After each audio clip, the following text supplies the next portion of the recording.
Once upon a time, in the bustling city of Lagos, there lived a famous wig stylist named Madame Stella. Everyone knew her shop, Stella's Touch, a haven for women who sought to revive their old and worn out wigs. Madame Stella's reputation was unmatched, as her skill at transforming tired wigs into masterpieces attracted customers from far and wide. Women from all walks of life trusted her with their wigs as they swore by her work, claiming that their wigs looked brand new after one visit to her shop. Madame Stella stood out as the best in the revamping business in the state. She received nothing less than 300 wigs daily, and Madame Stella had a strict rule that customers were not allowed to bring more than one wig at a time, no matter how many they owned. Several customers offered to pay double for her services if she agreed to revamp more than one of their wigs, but Madame Stella stood firm to her rule, not caring about the money. Little did they know that Madame Stella was not an ordinary wig stylist. She wasn't revamping wigs to make them beautiful, as she had a more sinister goal behind her revamping services. One day, a customer named Amara dropped her favorite wig off for revamping. It was an old but expensive wig that she had cherished for years. 3 days later, when she returned to pick up the wig, Madame Stella handed it to her in a black bag, reminding her of her second rule: do not open the bag until you get home. Amara obeyed, but the moment she opened the bag at home, she felt a cold chill run down her spine. In that moment, a call came in that the contract that she had been pursuing for months had just been approved. Amara could not believe her ears. She stared at the wig and had a good feeling that the wig had brought good luck to her. Amara was so delighted. She told her friends about what had happened, and soon all her friends, excited by her success, flocked to Stella's Touch with their wigs. They believed Madame Stella had a magical touch that brought good fortune to her customers. Word spread quickly, and Madame Stella's business boomed even more. Women whispered in salons and even church meetings about how their revamped wigs from Stella's Touch changed their lives. Each customer received a mind-blowing news immediately they opened their wig bag at home, making them believe that Madame Stella was blessed with good luck. Every day, the line outside Madame Stella's shop grew longer as socialites, traders, bankers, and even struggling students brought in their wigs to her, hoping to turn their fortunes around. Madame Stella accepted each wig with a smile, reminding her customers of her strict rules. One wig at a time, she would say, as the people dropped their wigs in the basket in the corner of her shop. Little did they know that Madame Stella had a secret that no one could ever imagine. Every night, after the shop closed, Madame Stella retreated to the back room. This space was filled with bowls of blood red water, each glowing faintly in the dark. She would take the wigs dropped off by her customers and perform a secret ritual on them. She would dip each wig into the bowls whilst chanting in an ancient language. As she chanted, the water spirits would awaken and attach themselves to the wigs. These spirits were powerful and carried the ability to bring good fortune to whoever wore them. However, the fortune only lasted for a while before the spirits unleashed chaos on them, rendering them useless for life. Amara, thrilled by the good luck she had enjoyed after wearing her revamped wig, got proposed to by a billionaire she met on one of her business trips. She also received huge financial gifts from him, as well as a mansion and several luxury cars. Amara became the envy of all as she basked in her newfound life.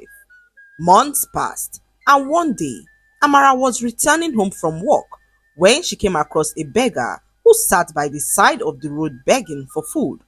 Amara decided to give the beggar some money, but was shocked at what the beggar did in return. The beggar, who looked extremely hungry and tired, returned her money back to her, saying that the money carried a darkness that she could not accept. Amara was so startled. She asked what she meant by her statement, but the beggar looked up at her with her piercing eyes that seemed far older than her frail body. "You have been touched by spirits from the depths," she said in a low voice as she walked away, leaving Amara in shock. Amara could feel her heart race. She tried to dismiss the beggar's words as nonsense, but her haunting gaze lingered in her mind long after she walked away. That night, as Amara went to bed, she began to feel so restless. Her head burned in a way that made it difficult to sleep. Amara stayed up all night, pondering on what could be wrong. By morning, she sat in her living room alone, her eyes heavy, when suddenly she found herself in the depths of the ocean, struggling to breathe. Amara could not understand how this was possible. She knew that she was sitting in her living room, but here she was, sinking deeper and deeper in the ocean, unable to breathe. Amara struggled as if trying to fight the invisible force pulling her into the depths of the ocean. Her lungs burned as she gasped for air, but had salt water fill in her mouth. Just as she thought that her life had come to an end, she woke up, drenched in her own sweat. She was on her living room floor, gasping for breath and wondering what could have happened. It was just a dream, she said to herself as her heart raced. Deep down, Amara knew that it was more than just a dream.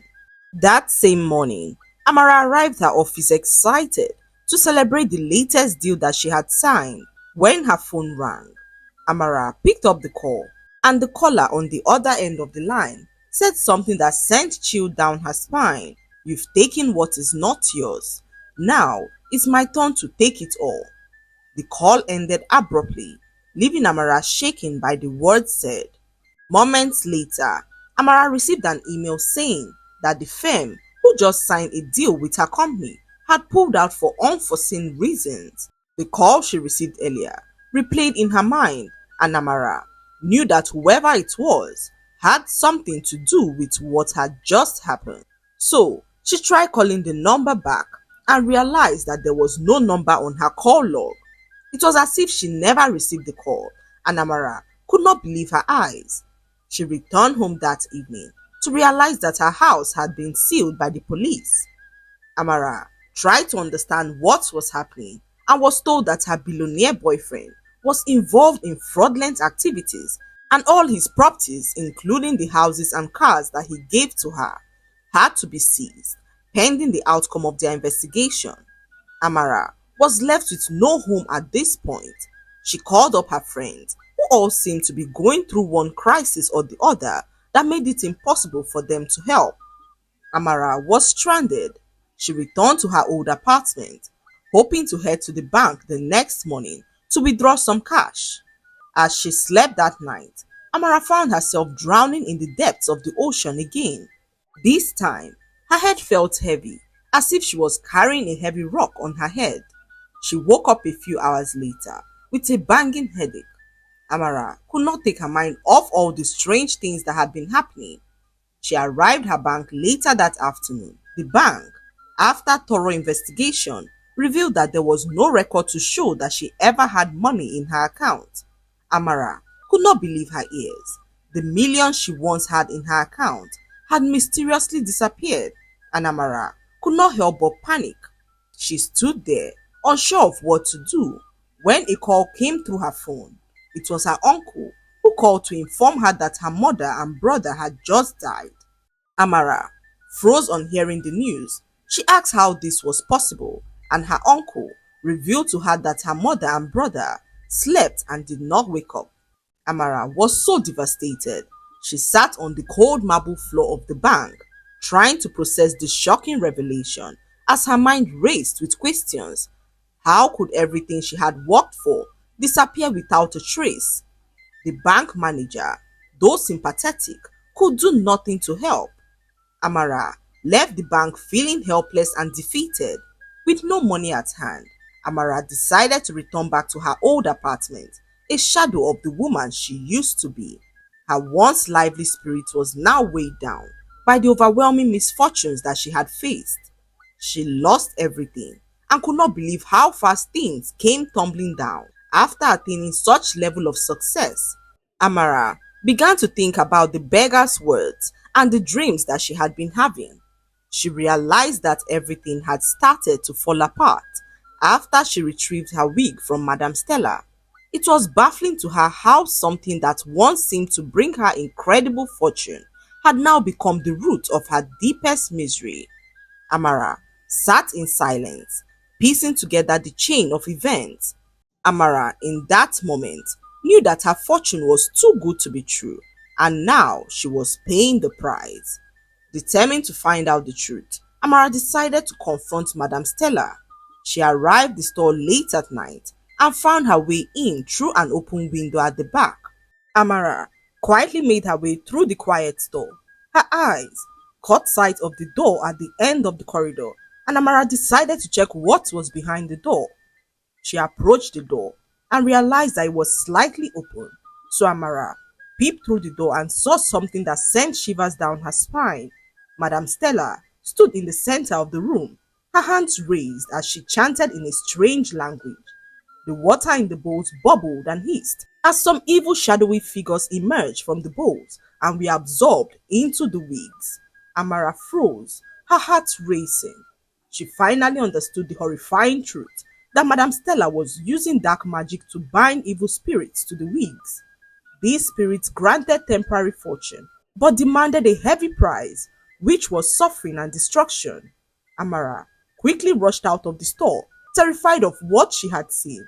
She could not risk being caught and knew that she had to figure out a way to expose Madame Stella. Meanwhile, Madame Stella continued to revamp thousands of wigs, attaching water spirits to each wig that she worked on.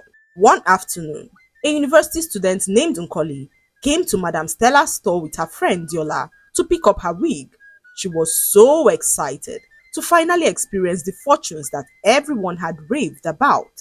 Her best friend Diola stood there and watched as Madame Stella handed the wig over to Nkoli, reminding her of the rule not to open the bag till she got home. Diola found this rule strange and couldn't help but voice out her concerns. Why must she have rules for everything? Didn't you pay for her service? Why must she dictate where and when you open your own wig? She asked Nkoli, who brushed off her concerns as unnecessary. What if the wig turns out not to be yours? She said to Nkoli, who decided to go against the rule and open the wig bag in front of Madame Stella's store. Immediately she opened the bag. Diola watched as Nkoli turned into a strange fish in front of their eyes. She screamed out in terror as people gathered in front of the store, shocked at what they were hearing. Nkoli was now a fish, and Diola knew that it had something to do with the wig. Madame Stella rushed out from her store, pretending not to know who Diola was and what she was talking about. After all, Diola was not her customer, and Madame Stella knew that she could use this technicality to avoid any form of suspicion. You are not my customer, young lady, Madame Stella said calmly as she accused Diola of trying to sabotage her business. Diola stood there frustrated, unable to convince the people of what had happened. She watched as her friend Nkoli struggled to stay alive. She was now a fish, and Diola did not know what to do. She immediately called Nkoli's sister on the phone, explaining all that happened to her. But before Nkoli's sister arrived at the scene, Nkoli had already stopped moving. The fish was dead, and Nkoli's sister Oluchi could not believe that the dead fish was her sister. She broke down in tears, holding the lifeless fish in her hands. This cannot be true, Oluchi whispered. There must be a way to fix this, she said as the crowd grew larger, with people murmuring and pointing fingers at them. Madame Stella stood at the doorway of her store furious. Enough, she said. These girls have brought chaos to my shop with their lies. Can't you all see that these people only want to bring me down? She said as she accused them of trying to frame her up. The people believed Madame Stella and began to yell angrily at Diola and Oluchi. Seeing how agitated the crowd was becoming, Diola and Oluchi decided to flee the scene for their lives. They could not stand being lynched, not after what had already happened to Nkoli. The news spread all over social media, and soon Madame Stella became the center of attention. While some people questioned her mysterious rules, others defended her, claiming that she was a victim of jealous competitors. The people trusted Madam Stella because they were desperate for change. In Lagos, a city where appearances mattered, many believed her wigs could transform their lives. Women wanted success, marriage, or respect, and Madam Stella seemed to offer an easy way to get it. Her rules were strange, but her reputation made people ignore their doubts. Stories of instant good luck and glowing reviews from famous clients made her seem like a miracle worker. The pressure to look good, succeed, and meet society's expectations was so strong that no one questioned her methods. To them, Madam Stella wasn't just fixing wigs, she was fixing lives.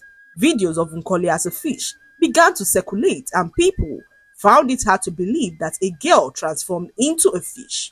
They believed it was all staged by her competitors to bring her down, and Madam Stella became more popular than before. Her shop, Stella's Touch, became a national sensation as others not only poured in from Lagos but from across the whole country. Celebrities and influential figures publicly endorsed her services, claiming that her wigs brought incredible fortune to them. Madam Stella appeared on television shows, confidently dismissing the accusations as baseless rumors. She described herself as a hardworking woman, unfairly targeted by envy. With a charming smile, she won over millions of supporters who ensured that her business thrived despite the scandal. But as the months went by, several women began to experience bad luck in their lives. They dared not to speak out, seeing the kind of support Madam Stella had gotten from celebrities and influential women in the country. Meanwhile, Diola and Oluchi refused to let the matter rest. They were determined to uncover the truth about Madam Stella and expose her evil activities. The death of Nkoli weighed heavily on their minds, and they knew that Madam Stella was not the innocent woman that she claimed to be. They began their investigation by reaching out to other customers of Madam Stella, pretending to be journalists, working on a story about the beauty business. Initially, many customers were reluctant to speak, praising Madam Stella's work and claiming that they had no complaints. However, as Diola and Oluchi dug deeper, they found a pattern of strange occurrences among some women. One woman, who wished to remain anonymous, revealed that after wearing her revamped wig, she experienced a month of incredible luck. She became pregnant after 20 years of being married. Her husband, who had been sick for years, miraculously regained his health. She was so delighted as her life was finally taking a turn for the best, when suddenly everything went south. Her husband, who was now hale and hearty, slumped and died before her eyes on the same day that she lost her pregnancy. She also described vivid nightmares of drowning in the ocean at night. "It's like something cursed me," she said, pointing at her wig, which now sat in the corner of her room. "I've tried destroying the wig, but each time I try, it reappears in my wardrobe the next morning, completely untouched," the woman said, her voice trembling. "It feels like I'm trapped with it, and I don't know what to do." Diola and Oluchi documented her story carefully, assuring her that they were working to uncover the truth and would find a way to stop Madam Stella. Another woman, Nkem, shared her strange experience with them. She was desperate for a husband and decided to revamp her wig with Madam Stella, following all the positive reviews that she had heard. Nkem narrated how after wearing her revamped wig, her life seemed to transform for the better. She met a wealthy man who proposed to her within weeks. They had a grand wedding, and she became the talk of the town. However, her happiness was short-lived as her husband began to act strangely a month after their wedding. He grew distant and started talking in his sleep, muttering about water spirits and curses. Nkem tried to ignore it until one night she woke up to find her husband standing at the edge of their swimming pool, staring into the water. "I tried to stop him," Nkem said, tears pouring down her face, "but he jumped in and I couldn't save him. He drowned right in front of me." After her husband's death, Nkem's life spiraled out of control. Her in-laws accused her of witchcraft and forced her out of the house. She was left homeless with nothing but her revamped wig, which she could not seem to get rid of.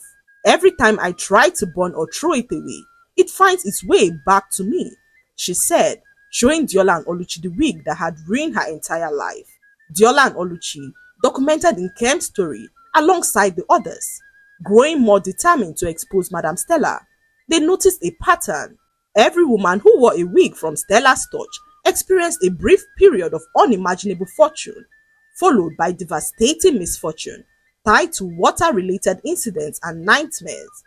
As they walked out of Nkem's house, they stumbled upon the same beggar that approached Amara a while ago.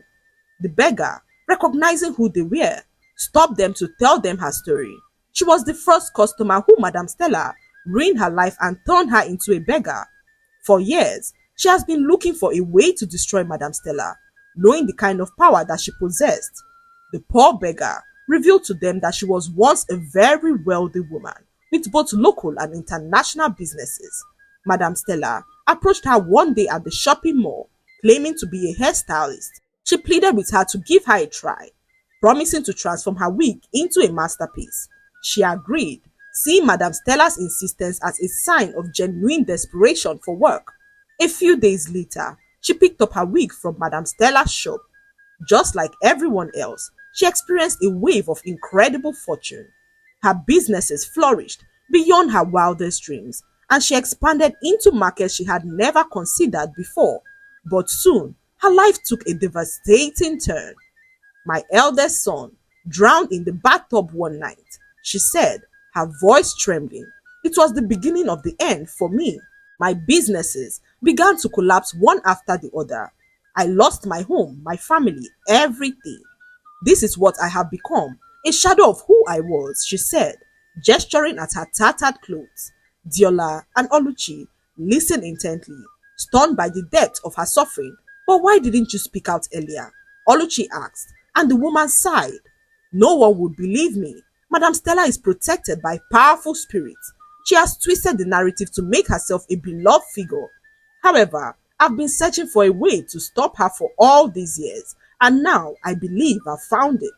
Diola and Oluchi opened their eyes in shock as they inquired to know how. The woman then explained to them that Madame Stella's powers was tied to the blood red bowls in her ritual room. These bowls contained water spirits. Destroying the bowls would sever her connection to the spirits and render her powerless. However, the spirits would not go down without a fight. They would protect their master at all costs. "But when this happens, I will tell you both what to do," she said to them, informing them that they had to put an end to her evil tonight. "It will be dangerous," she warned, revealing that it was the only way to stop her. Diola and Oluchi looked at each other. They were terrified, but knew that they had to do whatever it took to bring her down. When night came, the three women made their way to Madame Stella's store. They waited until the shop closed and snuck in through the back door.